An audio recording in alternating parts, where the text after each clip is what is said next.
반갑습니다. 김종훈입니다. 이번 시간에는 경의 양인에 관해서 알아보는 시간을 갖도록 하겠습니다. 자, 양인은 큰 칼이다, 살상의 인자다, 프로 자격증의 인자다라고 앞에서 많이 설명을 드렸습니다. 자, 선용과 잘못하게 내가 썼을 때 그때의 작용력들이 다 달라질 수 있는 게 바로 양인이라는 신살이 되겠습니다. 자, 경에서 양인은 유가 양인의 별이 됩니다. 참고로 제왕지의 12운성으로 제왕지에 해당하며 또 한편으로 육진상으로 따져본다면 겁재라는 의미가 있습니다. 자, 어쨌든 제왕지라는 것은 내 힘이 아주 극한 상황으로 최고조에 달했을 때 그때의 세력을 말하는 것입니다. 자, 그러면 이 당유자가 팔자 내에 있는 경우와 없는 경우로 우리가 구별지어서 생각해 볼 수 있습니다. 만약 이 당유자가 팔자 내에 있다면 나는 이미 양인이라는 놈을 알았으니 대비를 잘 한다라는 뜻이 되겠죠. 즉, 또 다유자가 연에 있을 수도 있고 월에 있을 수도 있고 또한 시에 있을 수도 있다라는 것입니다. 이것은 좌표론적으로 해석을 첨가해 보시길 바라며, 자, 만약 월에 있다면 자오묘유는 그 자체로 격이 되므로 양인격으로 볼 수가 있습니다. 참고로 신이 투출을 하였다면 더욱이 양인격으로의 급이 높아지겠죠. 또 참고로 경진일날 만약 내가 태어났다면 그럴 때는 신유가 공망에 들게 됩니다. 따라서 이 양인이 공망에 들었으니 참고로 이빨 빠진 호랑이와 같다라는 것이 되겠죠. 그래서 이 뭔가 시급히 더 메꾸려고는 하나 다 메꾸어지지 않는다라는 뜻도 되니 양인격으로서는 급이 다시 떨어지게 된다라는 것입니다. 그리고 이 다규자가 만약에 팔자 내에 없다면 나는 양인을 모르고 살았어요, 이런 뜻이 됩니다. 따라서 이 양인이 오면 모르고 살았으니 한번 두드려 맞겠죠. 그래서 양인의 해로움을 일단 한번 당하고 그리고 나서 이런 것이 있구나 하여 다시금 정신무장을 하고 다음번 양인에는 대비를 한다라는 것입니다. 자, 참고로 그런 작용력들은 첫 번째 크게 대운에서 작용력이 가장 큽니다. 그 다음으로 세운을 보는 것입니다. 그리고 월운은 사건이나 상황 이런 것들을 잠시 보름으로 그 양인의 작용력이 대운과 세운보다는 작다고 보시면 됩니다. 자, 그 다음에 12운성상 이 유에서 각 천간의 12운성을 관찰해 보면 갑은 이 경에서 봤을 때 편재의 별이 됩니다. 그 편재의 별은 태지, 제살에 들어가 있으므로 뭔가 드러나지 않고 세력이 굉장히 축소된 상태, 즉 상승을 하려고 하나 아직 눈에 보이지 않는 상태로 있는 것이 편재의 별이 된다는 것입니다.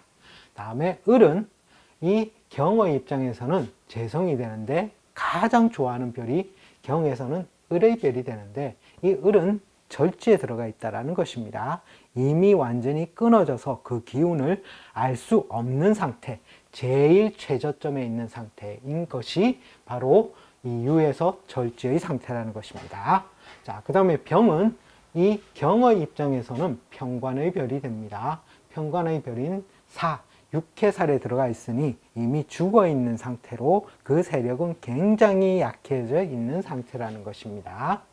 자, 그 다음에 정은 정관의 별이 됩니다. 장생으로 지살, 뭔가 새로이 생겨난다라는 것입니다. 즉, 이런 경우 뭔가 겁재가 와서 안 좋을 것 같은데 뭔가 새로운 직장으로 다시 간다든지 이런 것이 발생할 수 있는 것이 내 터전을 또 옮긴다든지 이런 것들이 발생할 수 있는 것이 경의 입장에서 본 양인의 별이라는 것입니다. 자, 그 다음에 이 편인의 별인 무는 즉 모양이 죽어 있는 상태로 가 있고 그리고 내 정인의 별인 기는 장생, 뭔가 새로운 것을 공부한다든지 그런 것들 할 때는 좋은 별이 된다라는 것입니다.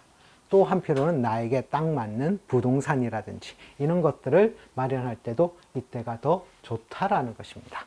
겁재라고 해서 무조건 다 나쁘다는 뜻은 아니라는 것이죠. 다음에 이 겁재가 또 롱망신에 있으니 그 겁재의 세력 또한 어마무시하게 세다라는 것입니다. 그러므로 인해서 경쟁 심리라든지 뭔가 내가 정신적으로 더 투출한 그런 마음가짐을 가질 수 있는 것이 유양인이라는 것입니다. 다음은 식신의 별인 임은 목욕지에 들어가 있으므로 이 목욕지도 잘 써먹을 수 있는 효과가 됩니다. 즉 시선이나 이목 집중 이런 것들을 받게 된다라는 것입니다. 만약 직장인에서는 부하가 이제 수하가 되겠죠. 수하가 더 그렇게 도드라지게 더 잘하는 그런 작용이 나올 수도 있습니다. 끝으로 개는 경의 입장에서는 상관의 병이 됩니다. 별이 됩니다. 이 개는 병지에 들어 있으므로 세력이 극도로 위축된 상태로 보시면 되겠습니다. 자, 그리고 경이 만약 인호술띠에 이 양인을 만났거나 내가 쓴다면 12신살적으로 해석을 가미해 볼 수 있다는 것입니다. 즉 육해살에 해당됩니다. 인호술띠에서 유는 육해살에 해당하며 즉 유는 사유축의 장군의 별이 되죠. 나보다 힘센 즉 인의 입장에서 자, 축 다음에 뭐가 오죠? 인이 오고 그 다음에 사 다음에 우가 오고 유 다음에 술이 옵니다. 즉 동생격이 형을 바라보았으니 형의 장군을 바라보았으니 어떻게 해야 되겠다? 내 힘으로는 감당하기 어렵다라는 거죠. 즉 저승사자와 마찬가지의 힘을 가진 사람이므로 감당하기 어려운 일 이런 경우에 보통 질병이라든지 또는 내가 감당하기 어려운 뭐 결혼이라든지 이런 것들로 발생할 수 있는 것이 이 유양인살이라는 것입니다. 따라서 이때는 뭔가 참고 견뎌나가야 된다는 뜻이 강하게 되겠죠. 다음 해묘미띠에서 봤을 때는 제살에 해당합니다. 즉 수옥살, 감옥에 갇힌 것과 같은 상태, 즉 내 몸을 내 마음대로 움직이기 힘들므로 그때는 뭐를 해야 됩니까? 머리를 쓴다라는 것입니다. 따라서 꾀돌이라든지 임기응병 아니면 죽기 아니면 까무리치기의 정신으로 이 유양인을 버텨 나가야 된다라는 것입니다. 자, 그 다음에 신자진띠에서는 이제 동생 그룹을 만난 것입니다. 자, 그래도 왕의 노릇을 하는 이 유를 만났으므로 얘를 살짝 피해서 눈가림을 해야 되겠죠. 그래서 변신을 해야 되는 것입니다. 그것이 연살이고 도하라는 것입니다. 즉 분장을 하는 게 되겠죠. 그래서 뭔가 내가 분장을 하니 다른 사람에게 이목을 끌게 됩니다. 따라서 시선 집중의 인자가 되고 또 한편으로 소모 지출의 인자도 발생을 합니다. 우리가 12운성상 보통 목욕지는 장생에서 보통 이렇게 12운성을 표시하지만 실제로 목욕지는 이렇게 출렁임이 발생을 한다라는 것입니다.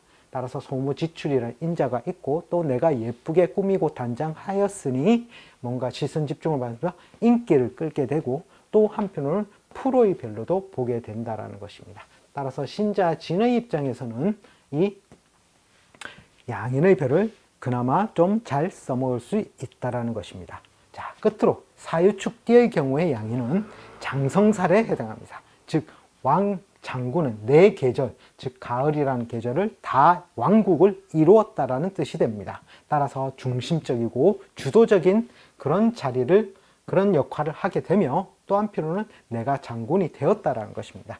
그래서 뭔가 핵심 멤버가 되면서 목적을 다 달성할 수 있다라는 뜻이 되는 것이 사유축띠의 이 양인의 별이 된다라는 것입니다. 따라서 사유축띠 같은 경우는 열심히 잘 해서 어떻게 됩니까?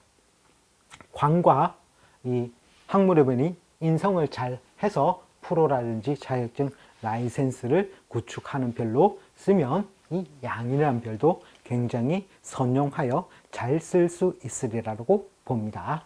자, 이번 시간에는 경이 유를 본 양인에 관해서 알아보았습니다. 시청해 주셔서 감사합니다. 다음 시간에 다시 또 찾아뵙겠습니다.